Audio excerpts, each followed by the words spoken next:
Well, before we get into the program, Holly, it's time for this week's joke of the week. Why did the potatoes argue? Because why do the potatoes argue?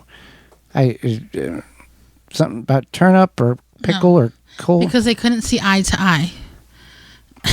This week's joke is brought to you by Rescue.com.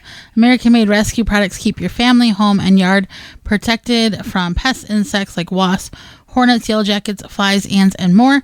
You can learn more at Rescue.com. That's RESCUE.com. So evergreen trees. Now, there is maintenance that need to be done. Some people, here's the thing.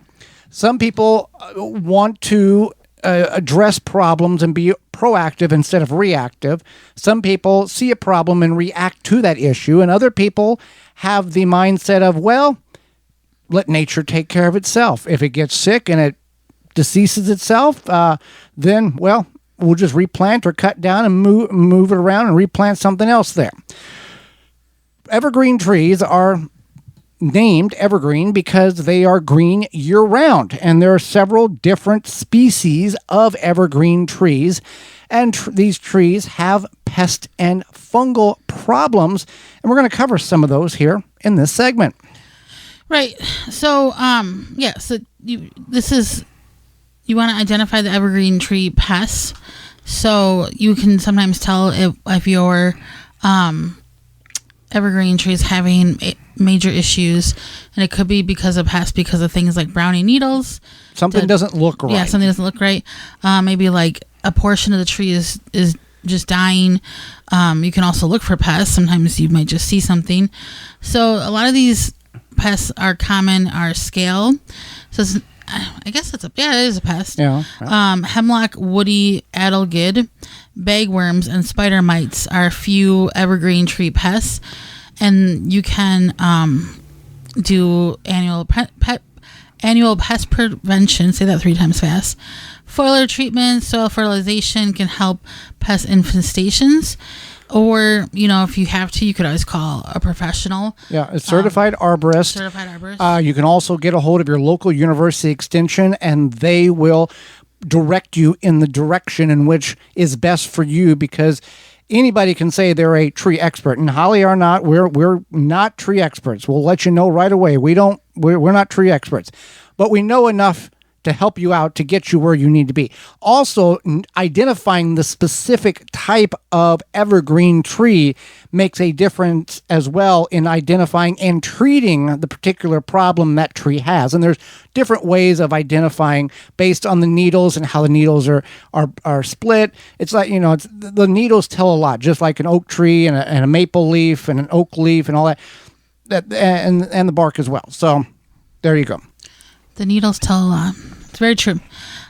So we can also talk about diseases, and this is a problem for many trees and plants, is not just pests but diseases as well. So there's things like gall rust. This happens a lot on specifically on pine trees, the ponderosa pine, and it looks like rust around the needle? No, the pine cones. Pine cones, okay. I couldn't think of the word there. And then there's also different blights. So blight happens to a lot of plants, and there can be blight that can happen to your evergreen tree. So, for example, if you get the gall rust, you want to prune out those galls and remove the affected branches up to probably about 50%. So that could be kind of detrimental to your tree. Maybe you want to consider replanting a different tree. That's an option. Different species of that tree. Yeah. And whenever we all know this, and I'll share the story, that if you have 7 evergreen trees and of like, they're new ones, you just planted them last year, and in 2 years, one doesn't make it and you got to replace it, you're never, ever going to find the symmetrical shape of the current ones that are growing. You're always going to have level, dip, level, because that one's always going to be shorter than the other 3 or 4 or 5 that you have in a row. Yeah. So there's different funguses, and so there's like needle cast. There's also cytospora, And these they'll start kind of slowly and spread from the lower limbs upward, and they can kill large sections of the trees. So the best thing to do is to kind of prevent before a problem.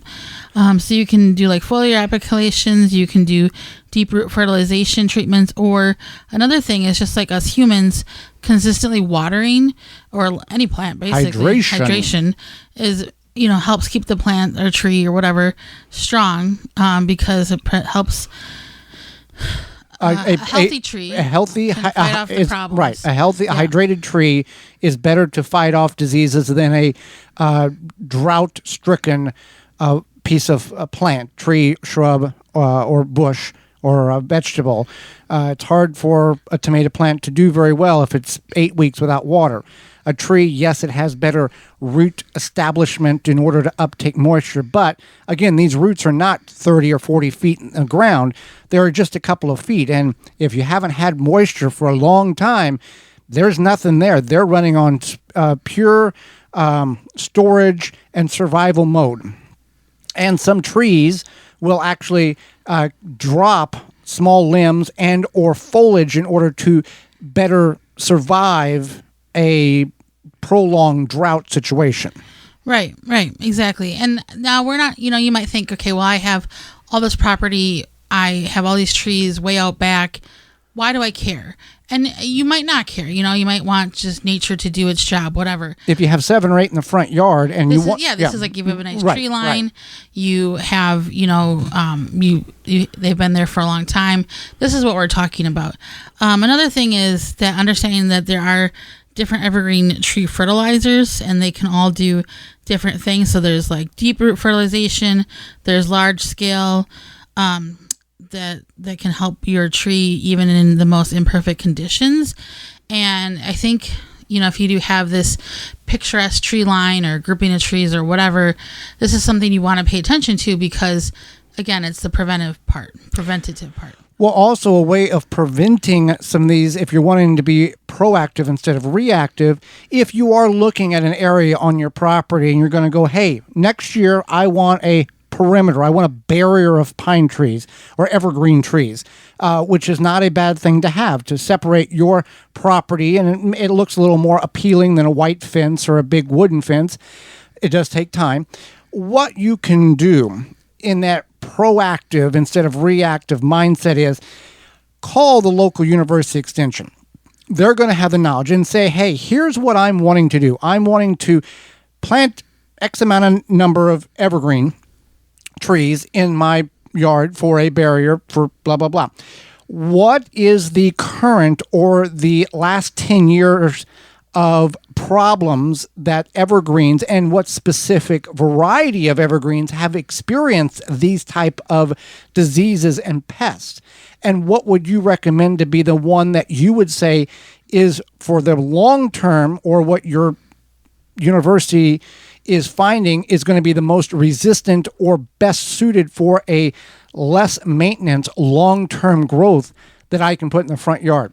Because if you're willing to potentially invest a little more money up front to get a tree or trees potentially shipped in rather than buying local that are acclimated for and suited for your particular growing area, then it would be worth it, because those trees are resistant to the particular problems in your area that other trees are facing. That's a really good thought there for that. I have one every now and then. So finally, pruning any tree, any plants, whatever, can be helpful in many ways, but pruning will help prevent, it may seem counterproductive for their size, but when done correctly, pruning can solve overgrowth problems, prevent spread of disease, prevent injury of the tree. So you're like, this tree is super tall. If you have an arborist come in and take a look at how that tree is growing, and then, they prune it however it needs to be pruned. Yes, that tree is super tall, but maybe there's a portion of it that if a strong wind came through or a storm or whatever could break off a huge part of that tree. Pruning can help kind of scale it back so it's kept safe. And you are responsible for the tree and what falls off the tree onto persons or property. You are responsible for that, regardless of what the story is. If it's on your property and it's hanging over the street, you are still responsible, even though it would fall in the city street. You are responsible. That's a really good point. So you do want to be a responsible evergreen tree owner. Yeah. Yeah. With that, you can also be a supporter of the program in the way of waltonsinc.com that has butchering products and seasonings for every day of the year. Yeah, waltonsinc.com. You can get all the equipment, seasoning, and supplies to make sausage, jerky, and any other meat product to your way to your high standards. You want to make snack sticks that people will actually like. Walton's created meatgistics.com, an informational site to help you make the best finished product. They even have a full line of their own meat grinders, mixers, sausage stuffers to help you go from animal to edible. Walton's is everything but the meat. You can use code GROW50, that's GROW50, to save 10% off your orders of $50 or more. And again, that's at waltonsinc.com.